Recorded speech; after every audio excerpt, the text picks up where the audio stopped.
Écoutez, moi j'ai envie de réagir pas sous un angle technique, parce que ça, je pense que certains le feront très bien, certainement mieux que moi. Moi j'ai très envie de parler du client, de parler des Français, de parler de leur pouvoir d'achat, et d'énoncer peut-être quelques réflexions sur lesquelles moi j'invite les uns et les autres à se pencher. C'est l'ART, on l'a dit, l'ART 2012, c'est la promotion du gaz et c'est un recul, je crois que l'article l'a montré, un recul de l'électricité. Pas de dogmatisme, pas d'a priori, après tout c'est peut-être très bien, c'est certainement très bien d'avoir le choix entre différentes énergies.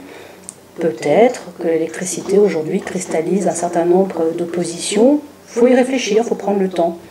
Maintenant la réalité économique, elle est sévère en ce moment. Elle est sévère pour tous les Français, elle est sévère pour la France.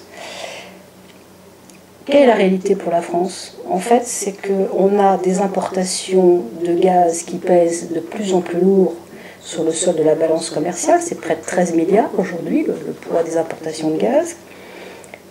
Ça pèse lourd, et ça pèse lourd évidemment dans tout le discours qu'on entend avec les politiques actuelles. Et on a aujourd'hui une électricité qui est parmi l'énergie la moins chère en Europe. On a des solutions électriques qui aujourd'hui permettent aux Français de payer une électricité peu chère. Évidemment, une fois qu'on a dit ça, on n'a pas tout dit.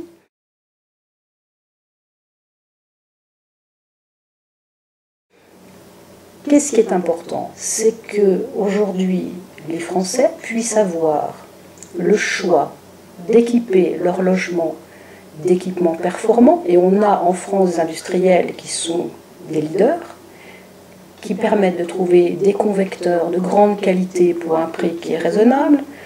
On a aujourd'hui des possibilités d'équiper les logements de solutions pour effacer de la consommation, pour faire en sorte de piloter ces consommations en interne.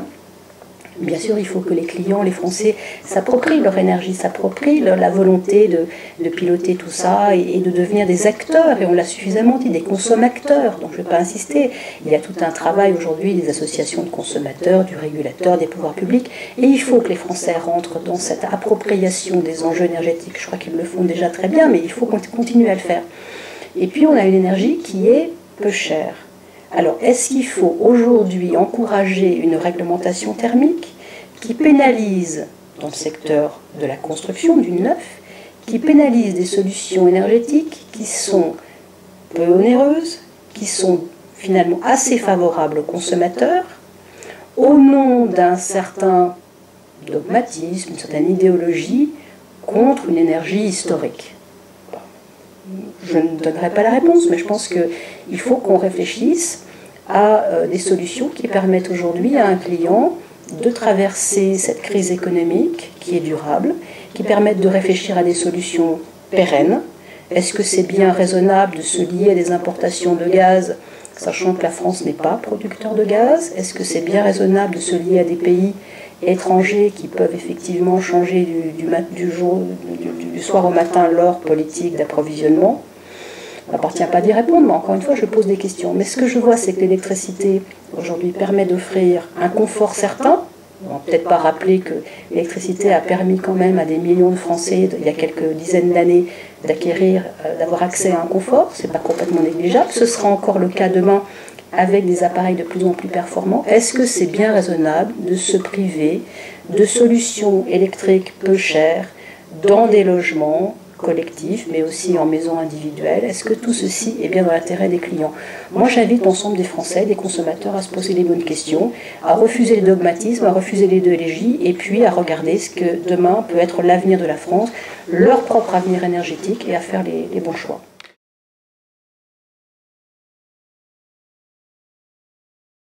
Mais ça va nécessairement changer.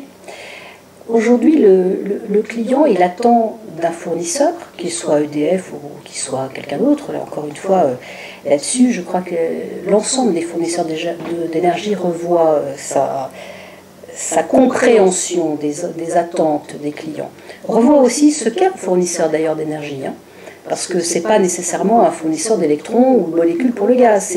Un fournisseur, c'est quelqu'un qui aujourd'hui propose à un client plus un accès à l'énergie, un accès bien sûr, de l'électricité ou du gaz, mais un accès à des services. Ça fait effectivement beaucoup avancer, ça modifie considérablement la relation client. Parce que vous devez quoi à votre client? Vous lui devez, bien sûr, de l'information, ça c'est pas nouveau, mais vous lui devez une prise de conscience de sa consommation. Donc vous lui devez de l'information sur sa facture, vous lui devez de l'information sur ce qu'il peut faire de l'information qu'il reçoit. Vous avez cette responsabilité de l'amener à comprendre ce qu'il consomme, à voir comment il pourrait consommer mieux, moins bien sûr, mais mieux aussi.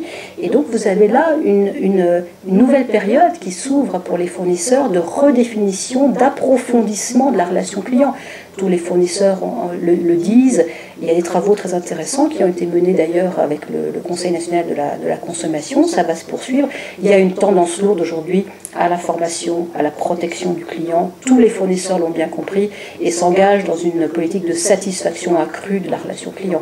C'est fondamental pour les deux, parce que des clients heureux, c'est évidemment le souhait d'un fournisseur, et il faut derrière des clients qui soient contents dans la durée, qui restent fidélisés, et ça va, effectivement, ça milite pour qu'on comprenne bien les attentes profondes des clients, qu'on leur fournisse des solutions, des services autour de cette énergie qui va être de plus en plus chère. On en est tous bien conscients, le prix de l'énergie va augmenter, et même si l'électricité aujourd'hui est beaucoup moins chère que le gaz ou le fioul, il y aura des augmentations. Donc il faut bien aujourd'hui être conscient que avoir des clients informés, satisfaits, ce sont des clients qui sont durablement inscrits avec un fournisseur, et c'est aussi derrière une société qui sait évoluer dans de nouveaux rapports commerciaux, des nouveaux rapports de fournisseurs à clients, et on est là dans une approche complètement nouvelle à l'énergie. Ce n'est plus un bien sur lequel personne ne se pose de questions, un bien essentiel, c'est un bien dont on commence à comprendre qu'il est une ressource parfois rare, que c'est un bien cher, c'est un bien qu'il faut économiser et c'est un bien qu'il faut utiliser intelligemment.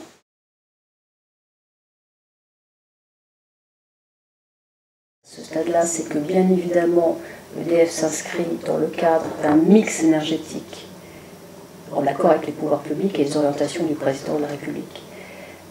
Il y a l'objectif des 3 x 20 qui a été posé par la communauté, le tout dans la perspective plus globale des enjeux mondiaux. On a une directive efficacité énergétique qui a posé un certain nombre d'enjeux sur ce domaine de l'efficacité énergétique en cohérence avec les 3 x 20.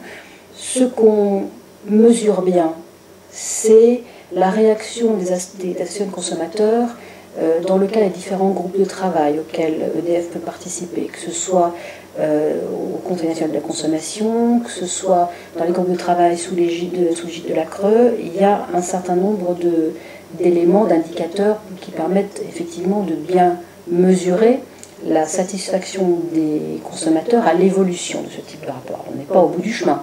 Le travail va continuer. Mais si on n'a pas d'études précises, on a en tout cas un certain nombre d'indicateurs qui nous permettent de savoir qu'on va dans la bonne direction.